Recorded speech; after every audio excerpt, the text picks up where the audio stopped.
Hello বন্ধুরা, সবাই কেমন আছো? আশা করি সবাই খুব ভালো আছো। আজকে জীবনে ফার্স্ট আপনার বাইকে করে না একটা সেই কি এখন র্যাপিডো অ্যাপটা বেরিয়েছে, ওটা করে সবাই ভেবেছিলাম বই দেখতে যাব। তো ওই অ্যাপটা বুক করে গেলাম, জানো তো এই এক্সপিরিয়েন্সটা না আমার কাছে নতুন। জানি এই ব্যাপারটা অনেক দিন আগেই বেরিয়েছে, বাট আমি কোনো দিনও চড়িনি। এই আজকে ফার্স্ট টাইম গেলাম, আমার কিন্তু বেশ ভালোই লাগলো। অনেক কম সময়ের মধ্যে তাড়াতাড়ি করে পৌঁছে গেলাম। সবাই আসেনি, তাই ভাবলাম আমি যখন গেছি একটু ভিডিওটা করেই রাখি, তোমাদের সঙ্গেও শেয়ার করবো, আর নিজেরও এসে একটা স্মৃতি থাকবে। ওই জন্য বেশ চারিদিক ঘুরে টুরে, আমি এই মলটাতে এর আগে কোনোদিনও যাইনি। আমরা ফার্স্ট আজকে বই দেখতে যাবো ভেবেছিলাম। এটা কিন্তু কোনো 31st ভিডিও না, এটা আমার অনেক দিন আগেরই। ভিডিওটা আপলোড করা হয়নি বলে আজকে আপলোড করছি। দেখো কি সুন্দর করে, ওরা কেউ আসেনি বলে ততক্ষণ আমি এই ফাছগুলো সব ভিডিওগুলো করে রাখছিলাম। ভালো লাগছিলো বেশ এতগুলো মাছ দেখে। দেখো সবাই চলে এসছে, বোনের বরেরা, ভাইয়ের বউ, আমি একাই ছিলাম, আমার হাজব্যান্ড যায়নি, ওর ব্যস্ততা ছিল বলে। তা ওখানে যাওয়ার পর আমরা তো খালি সবাই মিলে ভিডিওই করে যাচ্ছি।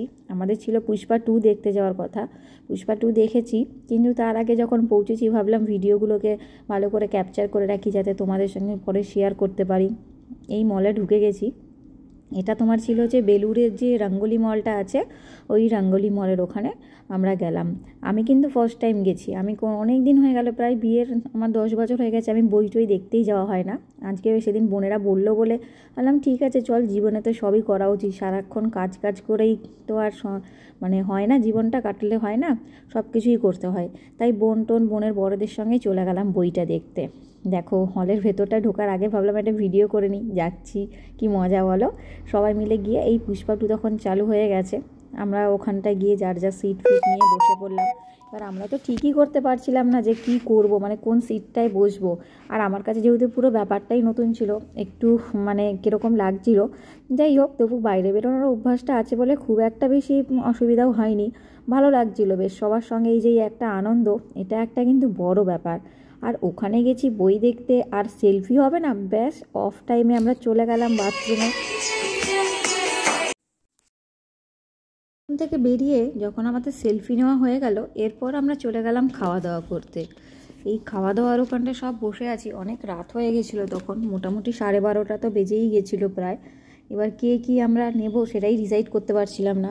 কেউ বিরিয়ানি, কেউ বলছে কুলচা, যার যেটা ভালো লাগে। আমি যেমন নিয়েছিলাম তোমার বিরিয়ানিটা কিন্তু বেশ ভালোই হয়েছিল, একদম খারাপ হয়নি, কিন্তু খুব একটা গরম ছিল না। অত রাত্রে তো নর্মালি হয়তো পেতামও না।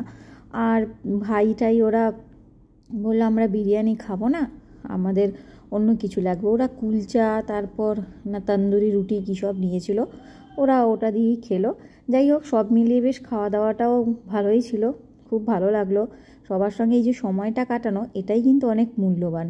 খাওয়াটা বা বই দেখাটা বড় কথা নয়, ওটা তো আমরা পরেও দেখে নিতে পারবো, খাবার আমরা যে কোনো সময়ই খেয়ে নিতে পারবো, কিন্তু সবার সঙ্গে এই আনন্দটাই অনেক বড় মজা। বিশেষ করে এই বোনের বর সবাই তো এখন কাজে ব্যস্ত থাকে, তার মাঝখানেও যে সবাই মিলে এই সময়টা পাওয়া গেছে, এটাই অনেক বড় একটা স্মৃতি। এই স্মৃতিটাই কিন্তু রয়ে যাবে। সব হয়ে যখন গেছে, আমরা বেরিয়ে পড়লাম। দেখো রাত্রির তখন প্রায় 12:30 বাজে। রাস্তায় কত ভিড়, এত রাত্রেও যে রাস্তায় এত ভিড় হয় আমার তো জানাই নেই, কারণ আমি তো মোটামুটি 9টা নাগাদ থেকে 9:30টার মধ্যেই ঘুমিয়ে পড়ি। তা এই রাস্তায় বেরিয়ে যখন এত ভিড় দেখলাম, খুব ভালো লাগছিল যে এত রাত্রে বেরিয়ে এটার একটা এক্সপিরিয়েন্স হলো। ঠান্ডাও লাগছিল। আমরা একদম মাওবাদীদের মতন সেই মুখ টুক পেঁচিয়ে টেচিয়ে গাড়ি করে সব যাবো বলে রেডি হলাম। সবারই তো মোটামুটি বাইকে করেই গেছি, তো বাইকে করে গেলে একটু ঠান্ডাটা বেশ ভালোই লাগবে, এই জন্য একদম পেঁচিয়ে টেচিয়ে রেডি হয়ে গেছি। বোনরা বললো আমরা যখন সবাই মিলে যাচ্ছি চল আমরা আরেকবার একটু ফটোশ্যুট করে নিই। এই দেখো, এটা হচ্ছে এই বেলুড়টা আমরা পার করে এবার উত্তরপাড়ার দিকে যাচ্ছি। অনেকটাই বেশ গল্প করতে করতে চলে এসেছিলাম। সময়টা কিন্তু কিভাবে কেটে গেল, প্রায় আমরা 5টা নাগাদ বেরিয়েছিলাম। এই 5টা থেকে বেরিয়ে 12টা পর্যন্ত ভালোই কাটলো। তোমরাও খুব ভালো থেকো। যাই হোক, সব কিছু ব্যস্ততার মাঝখানে দিনটা কিন্তু ভালো কাটলো সবাই মিলে। তারপর অনেক রাত করে সব বাড়ি টাড়ি ফিরলাম, ভাইয়ের বউ, বোনের বর সবাই মিলে বাড়ি ফিরছিলাম। তখন প্রায় রাত্রি 1টা বেজে গেছে, রাস্তাটা একদম শুনশান, পুরো ফাঁকা। ঠিক আছে, আমার ভিডিওটা তোমাদের কেমন লাগলো অবশ্যই কিন্তু তোমরা কমেন্ট করে জানিও। আর তোমাদের সাথে কার সাথে এরকম এক্সপিরিয়েন্স হয়েছে, এত রাত্রে বেরিয়েছো, সবাই মিলে আনন্দ করে ফিরেছো, সেই ভিডিওগুলোও কিন্তু শেয়ার করো।